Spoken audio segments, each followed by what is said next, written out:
Woohoo! Talk about topical. I haven't been this early to something in, well, a very, very long time. So today's video is going to be talking about the latest update to Block Tales. For those of you who don't know, this is a game that I've been covering pretty much every single time it updates because it's effectively proof that all of these people that say it's just Roblox are completely full of shit. And all I have to say this time around is, how the hell are these guys so talented? How is this possible? I just don't, I wish I could understand it. It's fantastic. So for those of you who may have missed my last video where I talked about the demo 2 of Block Tales, I was kind of disappointed.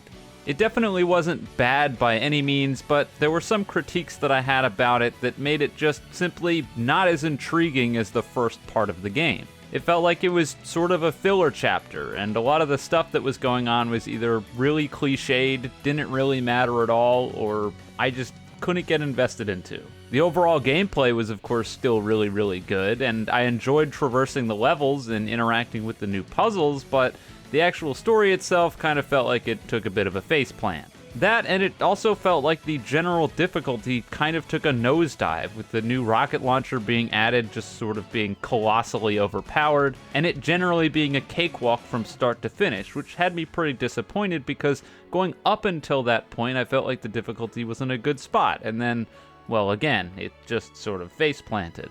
So I am absolutely ecstatic to report that pretty much everything that I had to say about the second chapter of Block Tales has been blown out of the water in the third part. Let's start off by talking about gameplay, because I think that this was the most important improvement and the most interesting improvement across the board. So I'll admit, I was very skeptical when it came to how they would be able to continue to improve the combat of this game, because it felt like eventually you were going to get to a point where you can't really add that many interesting enemies into the game because you exhaust all of the options that you have. And yeah, I was just wrong, clearly. There's a pretty decent variety of new enemies here, and all of them provide unique challenges and can potentially make you play the game slightly differently. I think the most interesting enemy added by far is the skeleton enemy. This guy only has one attack, and the windup on it is very, very deceptive, having me get hit by it way more than I probably should have. But regardless, this enemy doesn't have a whole lot of health, but when you do actually take him out, if you don't take out the rest of the enemies on screen in the next turn or two, he'll come back to life with full HP. This dynamic in of itself is really cool because it makes it so if they're right in the front of the party, which they often will be, if you want to hit anyone with your melee weapons, well, melee weapons always hit the front of the enemy party. And if it's a skeleton, it feels like sort of a waste if you're hitting the skeleton over and over again before you can get to the guys behind him. So then it encourages you to use different ranged skills to try to get rid of the enemies behind them, or use AoE. And of course, AoE generally is pretty helpful against everything, but at the end of the day, if you want real big damage and you're running a build that might be based off of melee, these guys can really throw a wrench in your plans, and I love that. Making it so you have to shake things up and try to figure out different ways to play is exactly what I think the game needed, and that's exactly what it got here. It's compounded by the other enemy type that I think is super interesting, which is the vampires. These guys have two attacks, one of them where he just grabs you and attacks you, and another where he turns into a bat and hits you twice. Now the thing about these attacks is not only do they do pretty considerable damage, but they also heal back the vampire for the amount of damage that they dealt. This includes if you block the attack and it does less damage, they still heal.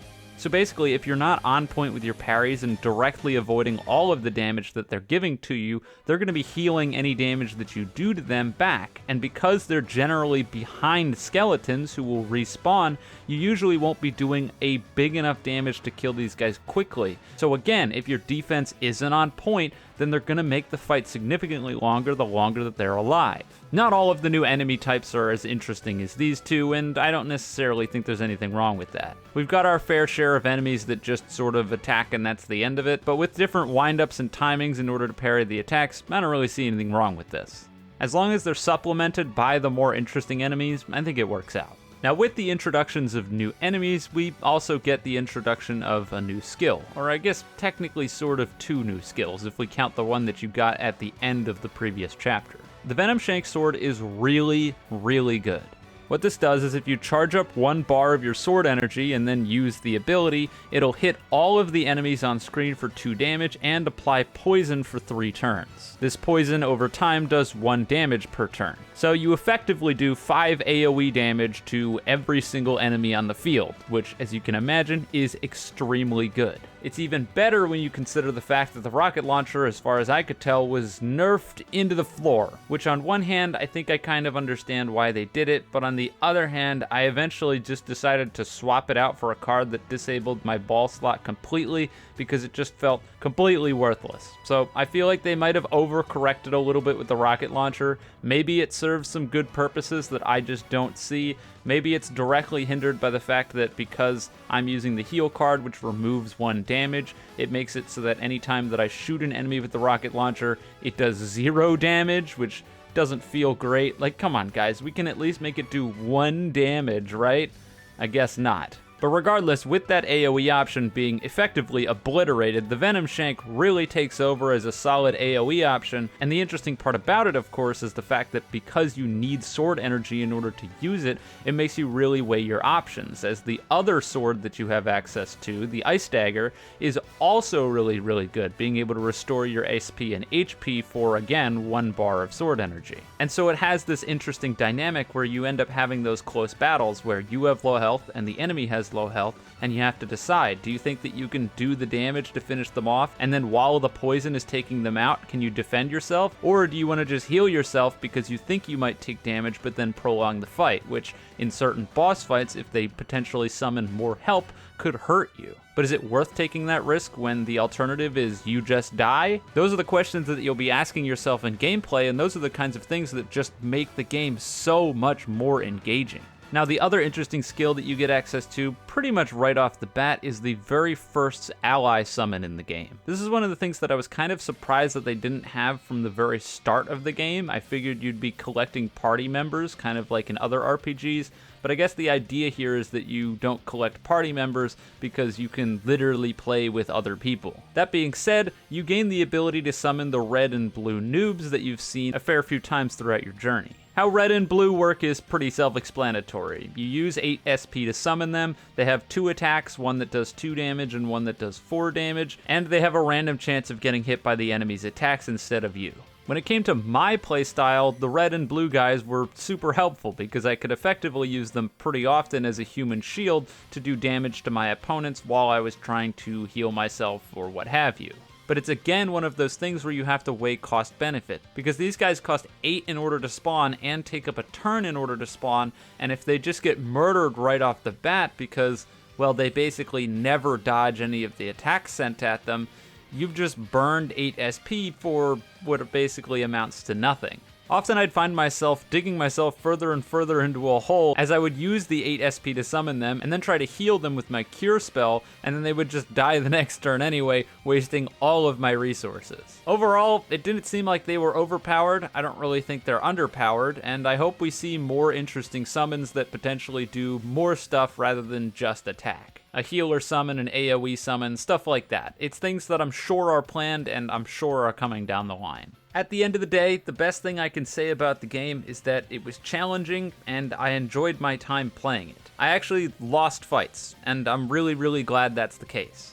I know I've had my detractors on previous videos constantly saying that I should just put it on hard mode if I want to lose, and while I understand the sentiment, I think that the default difficulty of the game should be a fair challenge without resorting to just sort of being bullshit, which is how I feel like the hard mode is made bullshit on purpose.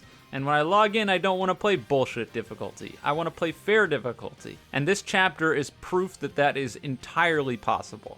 Now, the other part of the game that was improved substantially, although honestly it almost really wasn't, but it ended up working anyway, was the story. I was very critical of Chapter 2's story because it didn't engage me whatsoever, and it felt like pretty much nothing happened. And despite pretty much nothing happening still, this part was infinitely more engaging. Initially, I didn't want to spoil any of the game, and honestly, I still don't want to, but I feel like if I don't directly show and explain the things that I'm talking about in this sort of case, then I'm not going to be doing the game justice. So consider this your spoiler warning. Here's where you can go in order to avoid the spoilers, but here we go. So basically the story this time around, you're once again trying to obtain one of the legendary swords, this time around the Ghost Blade. So in order to get there, we need to take a train, so that involves some backtracking, not a super huge deal. And when we're on the train, it gets attacked by some bandits, which is the first real combat encounter. No rocket science here, just your pretty standard Block Tales affair. Once you get to the front of the train, you get introduced to Red and Blue once again, who are fighting off some of the bandits,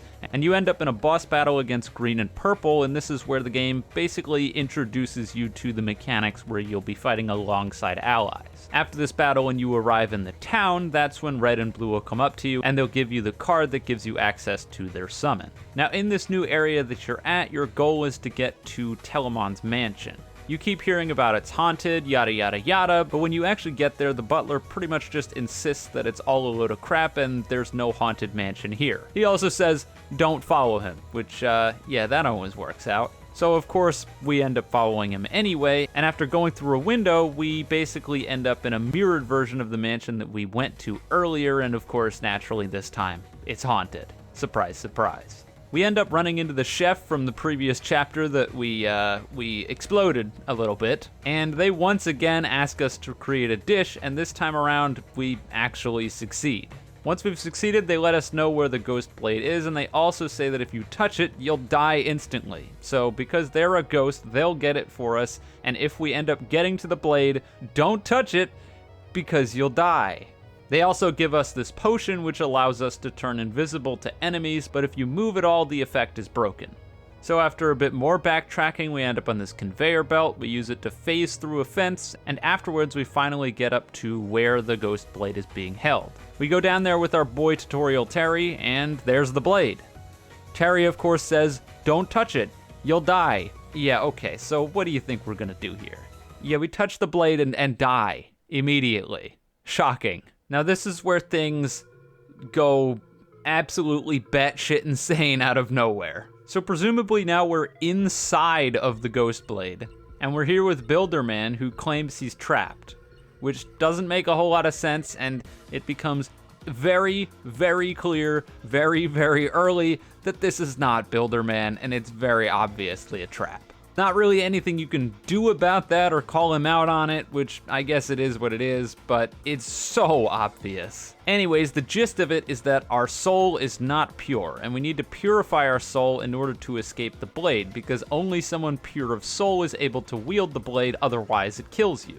And so we go on this extremely trippy adventure through 2D mixed with 3D environments with this incredibly solid and eerie art style. It's just, I can't put it into words. It's so good. And then culminating into a boss fight that's hatred incarnate or something. I don't quite understand it myself, but it is hands down the hardest boss fight up until this point, and it is a super solid fight. That was the layman's terms version of it. I skipped over a whole bunch of stuff on purpose because I really want you to just play this for yourself. And this is once again one of those moments where if you still somehow haven't played this game after I've made 3 videos basically just glazing it entirely, seriously, what are you doing? Go play this game. It's fantastic. The people behind it are so incredibly talented, and the fact that they took such a massive 180 with the art style seemingly out of nowhere, like these 2 pictures do not look the same. If you showed me these 2 pictures and said same game, I'd go, no, not the same game. But they are, they're the same game, and that is fucking mind-blowing. God, I can't even fathom how something like this is allowed to exist when there's so much trash. So much trash, so much forgiveness for trash. Thank God. Just thank God there's some people out there who give a shit. I want you to play it for yourself. So go out there and play this for yourself because it is so good. With that, we're wrapping up here. So of course, if you enjoyed the video, you can leave a like and subscribe. If you didn't, don't. And with that being said, have a wonderful day, night, wherever you are, and I'll see you guys next time.